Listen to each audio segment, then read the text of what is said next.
Հայաստանում հակաեկեղեցական արշավի, հոգևորականների եւ իր հորեղբոր կալանավորման մասին է խոսել մեր ձևով շարժման համակարգող Նարեկ Կարապետյանը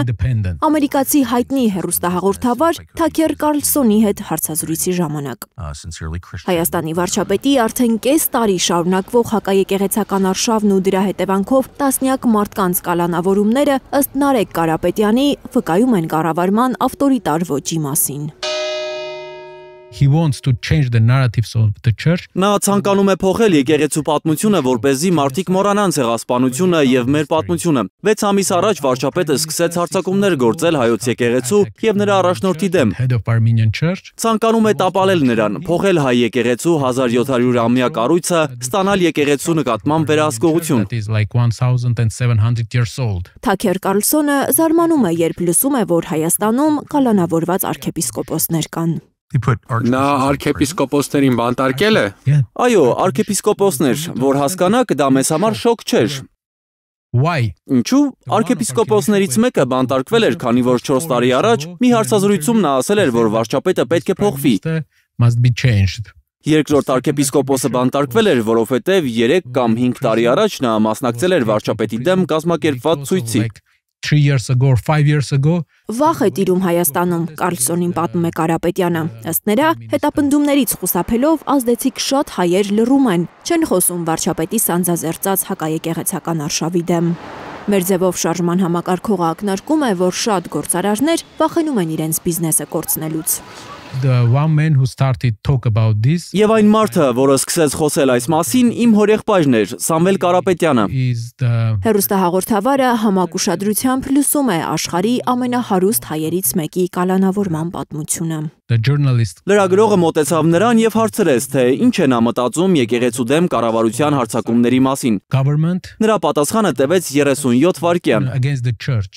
Ինչ կարծիք ես պետք է ունենամ, եթե մի փոքրիկ խմբակ մոռանալով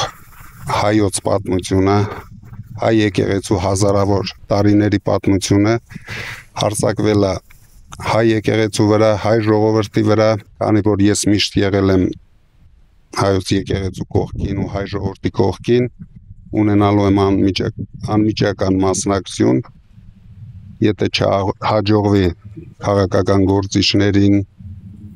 ուրեմն մենք էլ մեր ձևով ենք մասնակցելու այդ ամեն ինչին։ 30 րոպեանոց հարցազրույցի ժամանակ Թաքեր Կարլսոնը հաճախ է զարմանում անակնկալի գալիս ժողովրդավարության բաստիոն հռչակված Հայաստանում տիրող բարքերից։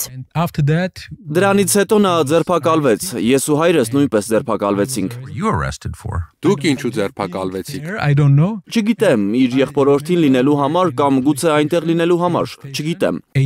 Հիշում եմ 8 ժամ ոստիկանությունում էինք եւ նրանք քրեական օրենսգրքում հոդված էին փնտրում մեղադրանք առաջադրելու համար, որովհետև համապատասխան հոդված նախատեսված չէր այդ 37 վայրկյանի համար։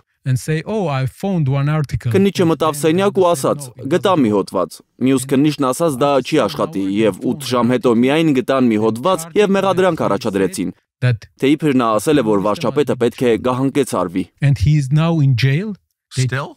Նա դեռ բանտում է։ Նա դեռ բանտում է։ Այս վարչապետը, որը ըստ սահմանման ուղղակի ավտորիտար է, եկեղեցուն ընդդեմ է։ Այսինքն նպատակը ուղղափառ քրիստոնեության եւ ավանդական քրիստոնեության ողնաշարը կոտրելն է Հայաստանում եւ դրա համար ոստիկանությանն օգտագործելը։ Սա ժողովրդահաճո է։ Մարդիկ կողմ են սրան։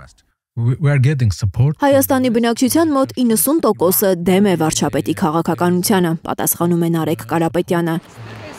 Ու ըստ նրա շատերը դեռ չեն հասկանում, ինչու է վարչապետը բռնել այս ճանապարհը։ Լիլիթ Գասպարյան, Էդգար Ղուշչյան, Հարություն Մաթևոսյան, Հայլուր։ Հայաստանում եւ աշխարհում տեղի ունեցող իրադարձությունների մասին առաջին իմանալու համար բաժանորդագրվեք մեր ալիքին, սեղմեք զանգակը, որ բաց չթողնեք ամենահրատապը, ամենակարևորն ու հետաքրքիրը։